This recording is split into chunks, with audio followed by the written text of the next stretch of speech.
kami mengecam bagaimana Partai Buruh diputuskan oleh Mahkamah Konstitusi dalam judicial review presidensial threshold 20% menjadi 0%. Dengan alasan Partai Buruh tidak punya legal standing. Apa yang ada di pikiran para hakim Mahkamah Konstitusi? Mengapa mereka tega menghancurkan jutaan, puluhan juta orang-orang kecil yang menginginkan perubahan terhadap nasibnya dengan menggunakan partai politik yang sudah disahkan oleh negara sebagai peserta pemilu?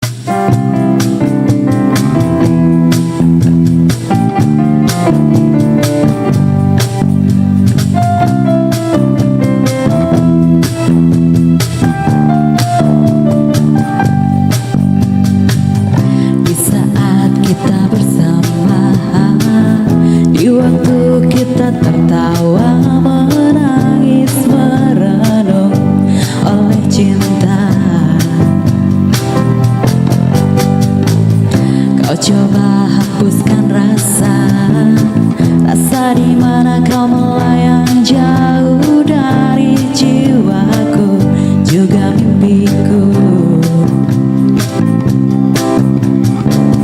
Biarlah hariku dan harimu terbelenggu satu oleh ucapan manismu. Dan kau bisikan kata cinta, kau telah percikan rasa sayang. Pastikan kita seirama walau terikat rasa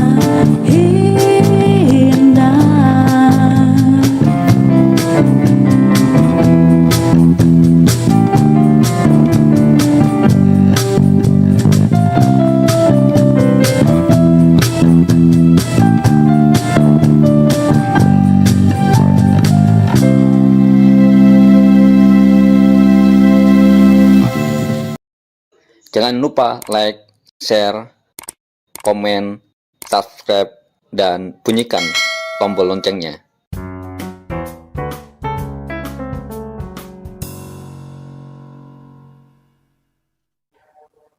Assalamualaikum warahmatullahi wabarakatuh. Shalom. Om Swastiastu. Nama budaya, salam kebajikan. Semoga kita selalu dalam keadaan sehat walafiat sesuai doa dan salam agama kita masing-masing. Sahabat seperjuangan di seluruh pelosok negeri, di seluruh penjuru tanah air Indonesia yang kita cintai. Beberapa waktu yang lalu, kurang lebih 3 atau 4 hari yang lalu, ketika podcast ini dibuat, Partai Buruh mendapat keputusan yang dikeluarkan oleh Mahkamah Konstitusi terhadap gugatan judicial review Partai Buruh terhadap presidensial threshold 20%. Yang oleh Partai Buruh diinginkan menjadi 0%.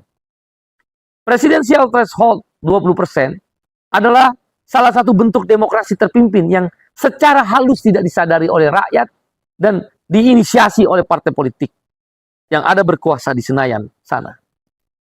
Mereka membangun dinasti kekuasaan itu dengan presidensial threshold.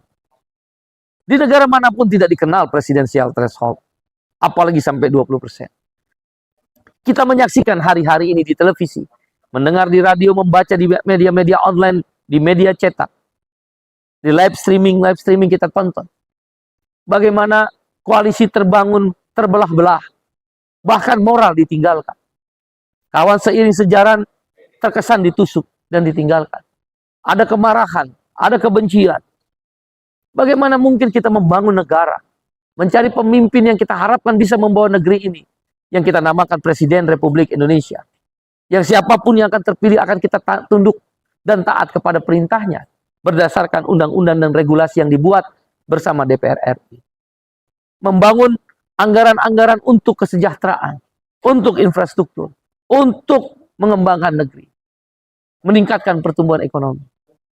Tapi kita disajikan betapa rendahnya moral untuk mendapatkan seorang pemimpin yang kita sebut Presiden Republik Indonesia akibat ada keterbatasan presidensial threshold. Timor Leste sekitar kurang dari 10 juta pemilih. Calon Perdana Menterinya ada 16 orang. Terpilih sekarang Sanana Gusmao. Di putaran kedua tinggal 2. Suara terbanyak nomor 1 dan nomor 2. Dan dari 2 orang itu dipilih. Macron di Prancis adalah sempalan daripada mantan Menteri Keuangan Partai Sosialis. Macron mendirikan partai kecil yang tidak dikenal, baru. Tidak ada parliamentary threshold, tidak ada presidensial threshold. Tapi Macron bisa terpilih presiden Prancis. Karena rakyat punya cara sendiri untuk memastikan presiden yang terpilih adalah berpihak pada kelompok-kelompok orang-orang yang termarginal. Kasus Timor Leste dan Prancis menjelaskan pada kita, tidak ada masalah. Setiap partai politik yang menjadi peserta pemilu mengajukan siapa calon presiden.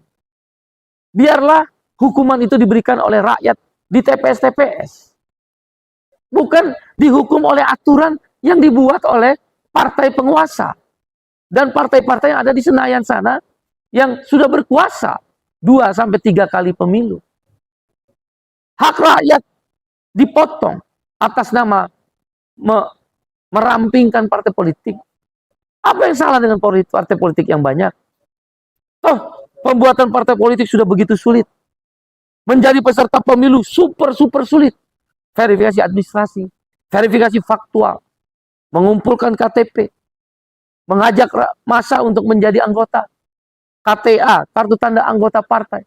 Sangat-sangat sulit dan berbiaya besar. Lihat, anggaran KPU maupun Bawaslu, DKPP dari tahun ke tahun sebagai penyelenggara pemilu meningkat. Anggaran yang besar kita setuju untuk kualitas pemilu. Bukan untuk pemilu yang bergaya demokrasi terpimpin. Kalau ada 18 partai politik yang sekarang mengikuti peserta pemilu, dia punya hak. Bagaimana mungkin partai buruh anti outsourcing memilih calon presiden yang tersaji tidak pernah bicara anti outsourcing?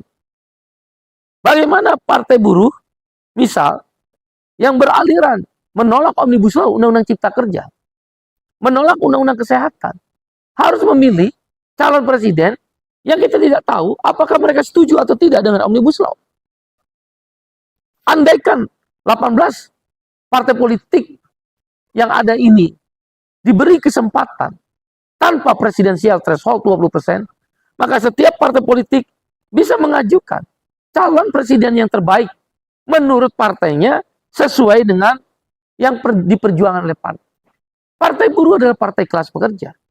Tentu kami menginginkan dari kelas pekerja yang bisa menjadi calon presiden atau orang yang berpihak pada isu kelas pekerja.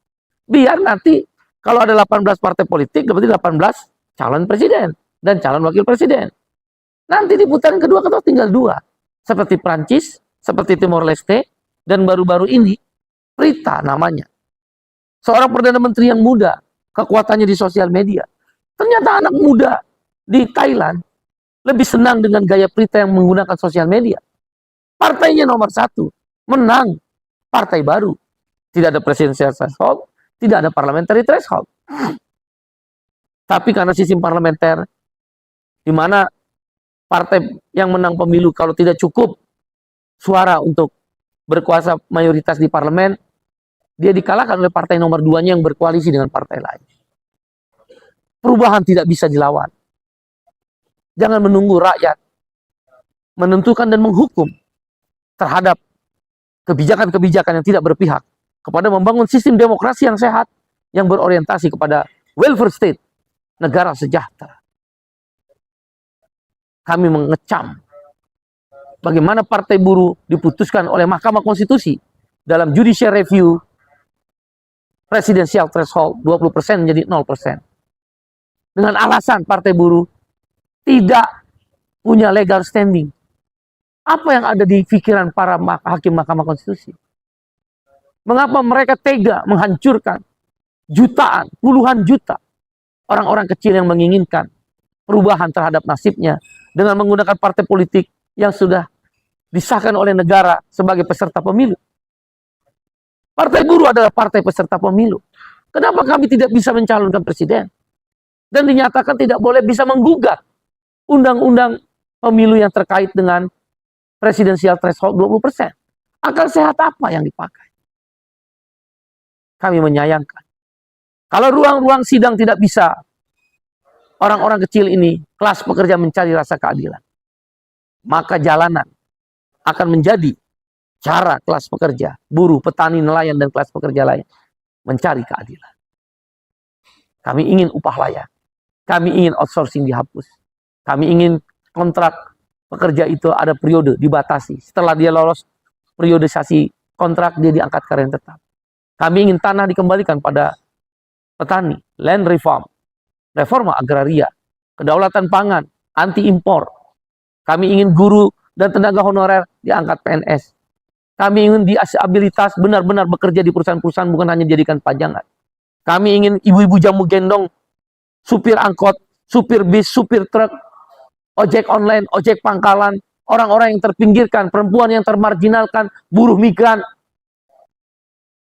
milenial dan Gen Z yang orang tuanya, ayah ibunya adalah kelas pekerja, pensiunan, tak rakyat jelata lainnya. Menentukan siapa presiden yang berpihak pada kami kelas pekerja. Mudah-mudahan hakim MK berubah pikiran. Karena demokrasi terpimpin ada 3. Presidensial threshold 20%, parliamentary threshold 4% dari suara sah nasional. Partai Buruh menginginkan parliamentary threshold 4% dari suara sah nasional dimaknai juga dengan 4% dari jumlah total kursi di DPR pusat, DPR RI. Seperti presiden ada dari jumlah suara sah nasional dan juga dari jumlah kursi. Kenapa parliamentary threshold? Apakah 9 partai ini terus yang di Senayan mau berkuasa terus? Padahal kelas pekerja sudah dirugikan dengan Omnibus Law. Dirugikan upah yang tidak naik 3 kali berturut-turut. Ketika musim panen sekarang 2,3 juta ton beras akan diimpor. Kami nggak mau lagi partai itu. Beri kami kesempatan. Yang jumlahnya puluhan juta ini. Bersama anak istri menentukan tentang nasib ini. Jadi parliamentary threshold 4% dimaknai juga dari 4% jumlah total kursi DPR RI. Dan demokrasi terpimpin yang ketiga adalah Omnibus Law. Cabut Omnibus Law. Terima kasih saudara. Sampai jumpa. Assalamualaikum warahmatullahi wabarakatuh. Salam. Om Santi, Santi, Santi Om. Sesuai doa dan salam agama kita masing-masing. Terima kasih. Yang warna oranye Partai Buruh, warna oranye Partai Buruh, partainya kelas pekerja, partainya kelas pekerja, Partai Buruh nomor 6.